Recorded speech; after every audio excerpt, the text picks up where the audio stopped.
Naganap ang aksyon noong 2004 sa Earth. Nakikita ng mga satellite ng Earth ang kakaibang init na namumukadkad sa ilalim ng yelo ng isla ng Bovcha, malapit sa Antarctica, habang papalapit naman sa planeta ang isang Predator spacecraft. Ang bilyonaryo na si Charles Bishop Weyland ay bumuo ng isang team ng mga siyentipiko upang siyasatin ang pinagmulan ng init at ariin ito para sa kanyang multinational na kumpanya ng komunikasyon na Weyland Industries. Ang grupo ay binubuo ng mga mersenaryo, drillers, dalubwika, at isang naastig at walang takot na babaeng gabay na pinangalan ng Alexa, Lex Woods, Weyland, at isang archaeologist na si Sebastian. Ipinaalam ni Weyland sa grupo na ang 3D architecture ng heat bloom ay naglalarawan ng isang pyramid na may mga katangian mula sa halos lahat ng kultura ng pyramid. Sinabi ni Lex na abutin ng 3 linggo upang sanayin ang lahat ng maayos. Nang tanggihan ito ni Weyland ay sinubukan niyang umalis, ngunit hinikayat siya ni Sebastian na manatili.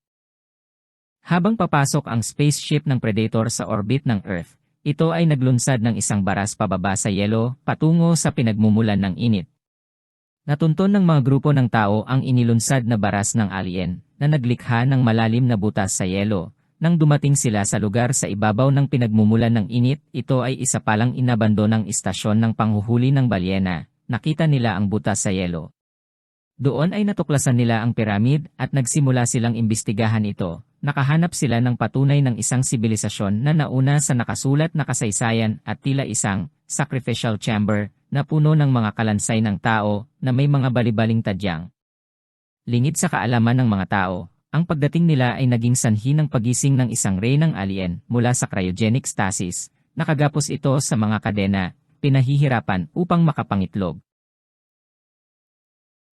Ipinagpatuloy nila ang pag-iimbestiga at mas bumaba pa sila kung saan natuklasan nila ang isang kabaong na may Aztec calendar combination lock na itinakda para sa 1,904 ang taon kung saan ang istasyon ng panghuhuli ng balyena ay inabandona. Kinalikot ni Sebastian ang lock para sa kasalukuyang petsa at bumukas ito, tumambad sa kanila ang 3 armas ng plasma ng Predator. Samantala, 3 mandirigmang Predator na sina Chopper, Scar at Celtic ang dumaong at pinatay ang mga tao sa ibabaw at pagkatapos ay bumaba sa pyramid. Lingid sa kanilang kaalaman, habang tinatanggal ng nila ang mga sandata sa kabaong nagdulot ito ng pagkakakulong ng ilang mga tao sa loob ng sacrificial chamber. Ang mga itlog ng alien ay nagsulputan mula sa mga pintuan at mabilis na napisa bilang isang facehugger at dumikit ito sa mga ulo ng tao. Di nagtagal lumabas ang mga chestburster mula sa mga tao at mabilis na lumaki bilang mga alien. Napansin ni Lex ang sigawan ng kanilang mga kasamahan, kaya nagtangka silang lumabas ng pyramid. Nang sila ay makalabas, agad silang inatake ng 3 Predator dahil gustong kunin ng mga ito ang mga sandata na nakuha ni Lex sa loob ng pyramid. Ilan sa mga kasamahan ni Lex ay napatay. Biglang nagbabago ang lagusan ng pyramid na itinakda sa kalendaryong Aztec. Nangyayari ito tuwing 10 minuto at nahiwalay sa isa't isa at naging maze na ang mga daanan nito, nagawa ni Lex, Sebastian at Weyland, at isa sa mga mersenaryo na makatakas sa maze, ang iba ay nahuli ng mga alien at ginawang bilanggo. Ang mga natirang mersenaryo ay pinatay ng mga Predators na bigla na lang sumulpot at nagtira lamang ng 3 buhay na tao. Isang alien ang lumabas at mabilis na pinatay ang isa sa mga Predators na si Chopper, habang si Lex at ang iba pa ay tumakas habang ang pangalawang Predator na si Celtic ay nakikipaglaban sa halimaw. Matapang na lumaban ang Predator at pinutol ang buntot ng alien, naipit nito sa isang self-tightening net ang alien na nagdulot ng malubhang pinsala, ngunit nagawa pa rin ng alien na patayin ang Predator gamit ang bibig nito. Si Lex at ang iba pang nagtangkang tumakas ay hinabol ng nag-iisang Predator na si Scar. Ginamit ni Scar ang kanyang helmet upang makita ang loob ng katawan ni Weyland at nadiskubre na siya ay may malubhang sakit na advanced cancer sa baga na ikakamatay niya. Hindi na sana siya sasaktan ng alien at habulin na lang sina Lex. Ngunit ginamit ni Weyland ang kanyang inhaler at isang flare para subukang sunugin ang Predator, subalit hindi ito natinag at galit na pinatay siya ng Predator gamit ang matulis na patalim. Sinubukan ng Predator na habulin sina Lex at Sebastian, ngunit matagumpay sina Lex at Sebastian na makalayo sa isang selyadong silid, habang pinapatay ni Scar ang isang facehugger at alien. Sa isang butas sa dingding nasaksihan ni Lex at Sebastian ang pagtanggal nito ng helmet at pagmamarka ng dugong asido ng alien sa mukha at helmet. Sa pamamagitan ng mga pyramids hieroglyph, nalaman ng mga explorer na ang mga predators ay isang lahi ng mandirigma na bumibisita sa Earth sa loob ng libu-libong taon. Sila ang nagturo sa mga sinaunang sibilisasyon ng tao, ang mga Sumerians, Egyptian, Mayans, Thai, at iba pa, na magtayo ng mga piramide at sila ay sinasamba bilang mga Diyos ng mga tao.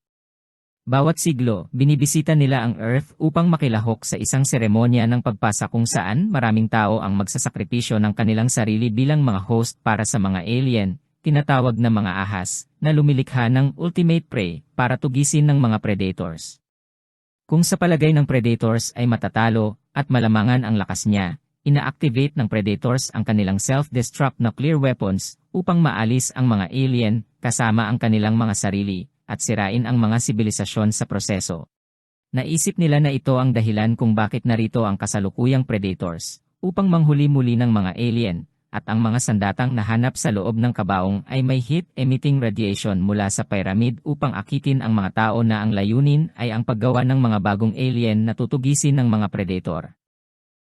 Nagpasya si Lex na hanapin ang predator at ibalik ang mga armas sa kanya, nag-alinlangan si Sebastian, ngunit naisip nila na dapat ang predators ay magtagumpay sa kanilang layunin upang ang mga alien ay hindi kumalat sa buong mundo. Napagpasyahan ni Lex na hanapin ang predator at isauli ang kanyang armas. Nang tinangka ni Lex at Sebastian hanapin ang predator, may alien na umatake sa kanila at hinabol sila hanggang sila ay makarating sa isang sirang tulay. Matagumpay na nakatalon si Sebastian sa kabilang parte ng tulay, ngunit si Lex kapos ang talon at muntik ng mahulog, mabuti na lang ay nahila siya ni Sebastian, ngunit si Sebastian ay nadakip ng alien. Tumakbo si Lex at nakaharap si Scar. Atakihin na sana siya ng predator, ngunit napigilan ito nang ibalik ni Lex ang kanyang sandata. Biglang umatake ang isa pang alien at natumba ang predator. Inatak nito si Lex, ngunit ginamit niya ang sibat na sandata ng predators para supilin at patayin ang alien. Pagkatapos ay ginamit ni Scar ang energy weapon para barilin ang iba pang paparating na alien. Umatras ang mga alien dahil tinawag sila ng Queen. Si Lex at ang predator na si Scar ay nagtulungan. Ginawa ni Scar si Lex ng sibat mula sa buntot ng napatay na alien at isang kalasag mula sa bungo nito na hindi tinatablan ng acidic na dugo. Samantala, tinawag ng Alien Queen ang iba pang mga alien upang sadya siyang sugatan at mabuhos ang kanyang dugo sa kadenang nakatali sa kanya upang ito ay malusaw. Samantala si Lex at ang Predator ay pumasok sa isang chamber na may aliens, secret resin, mga katawan ng mga mersenaryo at puno ng mga itlog ng alien. Nahanap ni Lex si Sebastian, ngunit nalagyan na siya ng isang embryo at nakiusap ito kay Lex na patayin siya bago ito mapisa at butasin ang kanyang dibdib. Napilitang sumunod si Lex, binaril si Sebastian bago lumabas ang chestburster. Isa sa mga napisang alien ay tumalon kay Scar, subalit nasalo ito ni Scar at pinatay. Habang ang Reyna ay nakalaya mula sa kanyang pagkakagapos at nagsimulang lumusob upang ito ay makalabas ng pyramid. Naramdaman ni Scar ang paglapit nito. Ginamit ni Scar ang kanyang helmet at nakita ang bawat itlog sa silid na malapit ng mapisa at sumunod sa Reyna palabas ng pyramid. Ang Predator ay nagtanggal at nag-activate ng kanyang self-destruct device upang sirain ang pyramid. Siya at si Lex ay tumakbo palabas ng pyramid habang hinahabol ng mga alien at inaatake at nasugatan ang braso ni Scar. Gayunpaman, inactivate ni Lex ang elevator papunta sa ibabaw at sumakay sila bago sumabog ang bomba at masira ang pyramid at ang mga alien. Pagkatapos ay tinakasan ni Lex at ng Predator ang gumuguhong gusali ng whaling station dahil sa pagsabog.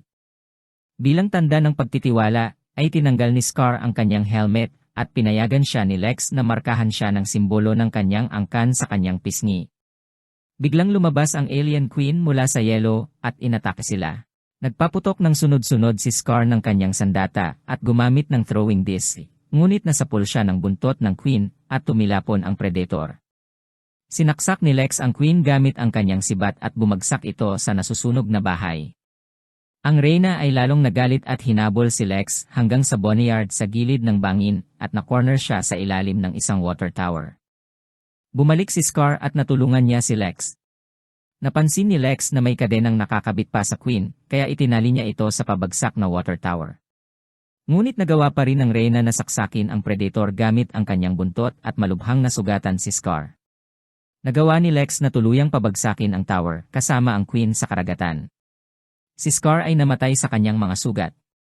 Isang ship ng Predator ang biglang lumitaw at ilang mandirigma ng Predator.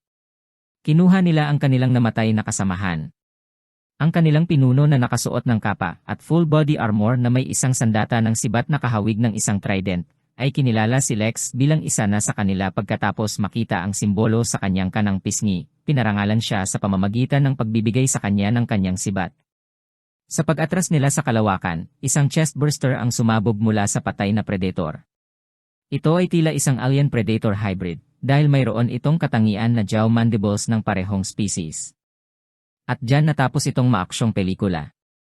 Huwag kalimutang mag-subscribe para makapanood sa mga bagong upload. Maraming salamat po.